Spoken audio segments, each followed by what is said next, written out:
नमस्कार, मेरा नाम है राज के वर्मा और आप देख रहे हैं रिपोर्टर जी। आज हम बात करेंगे गुरुग्राम के रियल एस्टेट सेक्टर की, जो एक ओर तो चमक दमक और आधुनिक जीवन का सपना बेचता है, वहीं दूसरी ओर खरीदारों के लिए धोखे, फरेब और लूट का पर्याय बन चुका है। साइबर सिटी के नाम से मशहूर गुरुग्राम में पिछले कुछ सालों में प्रॉपर्टी की कीमतें आसमान छू रही है, लेकिन इसके साथ ही बिल्डरों और डेवलपर्स की ओर से खरीदारों के साथ की जा रही धोखाधड़ी की कहानियां भी सामने आ रही है। क्या यह सिर्फ कुछ एक मामले हैं या फिर एक गहरी साजिश का हिस्सा? आइए इस खबर में हम इसकी परतें खोलते हैं, सवाल उठाते हैं और कुछ अहम बिंदुओं पर प्रकाश डालते हैं। गुरुग्राम, जो कभी एक छोटा सा गांव था, आज भारत का प्रमुख रियल एस्टेट हब बन चुका है। यहां की ऊंची ऊंची इमारतें, लग्जरी अपार्टमेंट्स और कॉर्पोरेट ऑफिसेज इसे मिडिल और अपर क्लास के लिए आकर्षक का केंद्र बनाते हैं।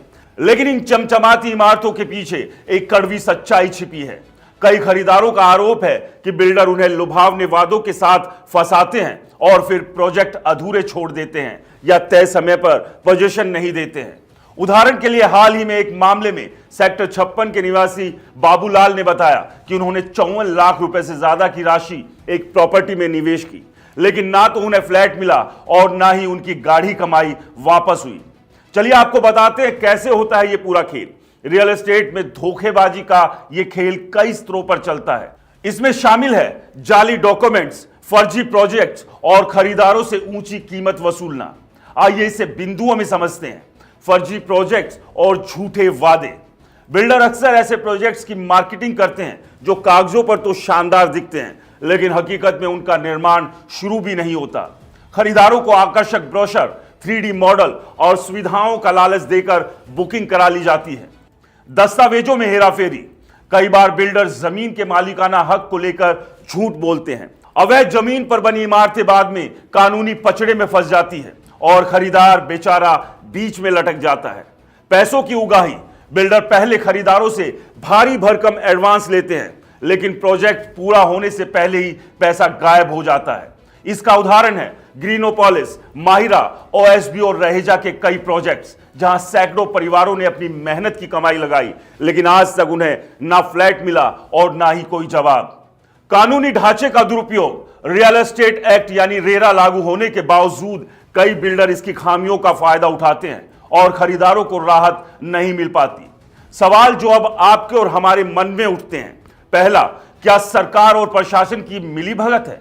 अगर इतने बड़े पैमाने पर धोखाधड़ी हो रही है तो क्या यह संभव है बिना स्थानीय प्रशासन की जानकारी के? दूसरा, रेरा क्यों नाकामयाब हो रहा है? जो कानून खरीदारों को सुरक्षा देने के लिए बनाया गया था, वो कितना प्रभावी है? तीसरा, खरीदारों की मेहनत की कमाई का क्या? जब बिल्डर दिवालिया घोषित हो जाते हैं तो खरीदारों के पैसे का क्या होता है? चौथा, क्या कोई सख्त सजा या प्रावधान नहीं है? बार बार धोखाधड़ी के बावजूद बिल्डरों पर कार्रवाई क्यों नहीं होती है? इसका एक सचित्र उदाहरण है ग्रीनोपोलिस, माहिरा, ओएसबी और रहेजा के कई प्रोजेक्ट्स। गुरुग्राम के सेक्टर 89 में स्थित ग्रीनोपोलिस प्रोजेक्ट इसका जीता जागता उदाहरण है। इस प्रोजेक्ट में ऑरिस बिल्डर और 3C ने कई सैकड़ों परिवारों से करोड़ों रुपए लिए। वादा था कि 2016 तक फ्लैट तैयार हो जाएंगे, लेकिन आज मार्च 2025 तक कई खरीदार अधूरी इमारतों को देखकर रो रहे हैं। सोशल मीडिया पर लोग इसे डार्क रियलिटी ऑफ ग्रीनोपोलिस कहकर अपनी भड़ास निकाल रहे हैं। एक खरीदार ने लिखा, हमारी जिंदगी की कमाई लूट ली गई, और बिल्डर कहता है कि वो भी पीड़ित है। क्या ये मजाक है? इसके अलावा माहिरा, ओएसबी और रहेजा बिल्डर के भी कई ऐसे प्रोजेक्ट्स हैं जहां मध्यम वर्गीय परिवार अपनी मेहनत की कमाई लगाने के बाद खून के आंसू बहा रहा है। आंकड़े जो आपको और हमें चौंकाते हैं। हरियाणा रेरा के पास पिछले 5 साल में गुरुग्राम से 1 लाख से ज्यादा शिकायतें दर्ज हुई। एक रिपोर्ट के मुताबिक गुरुग्राम में 30% से ज्यादा रियल एस्टेट प्रोजेक्ट्स तय समय से 2 से 5 साल पीछे चल रहे हैं। 2024 में ही 200 से ज्यादा खरीदारों ने कोर्ट का दरवाजा खटखटाया, लेकिन ज्यादातर मामलों में कोई ठोस नतीजा नहीं निकला। इस काले खेल में फंसे खरीदारों की आप बीती आपको रुला देगी। सेक्टर 65 की रहने वाली रेखा शर्मा कहती है, हमने 2018 में एक फ्लैट बुक किया था। बिल्डर ने कहा था कि 2021 तक पोजीशन मिलेगा। आज 2025 चल रहा है, लेकिन ना फ्लैट मिला और ना पैसा वापस हुआ। हमारा परिवार किराए के मकान में रहने को मजबूर है। ऐसी कहानियां गुरुग्राम में आम हो चुकी है। इस सब के बीच बिल्डरों का भी एक पक्ष है। कुछ बिल्डरों का कहना है कि वो भी परिस्थितियों के शिकार है। उनका दावा है कि जमीन के विवाद, सरकारी मंजूरी में देरी और फंड की कमी उनकी मजबूरी है। लेकिन सवाल यह है कि अगर ऐसा है तो खरीदारों से पैसा लेने से पहले ये बातें क्यों नहीं बताई जाती।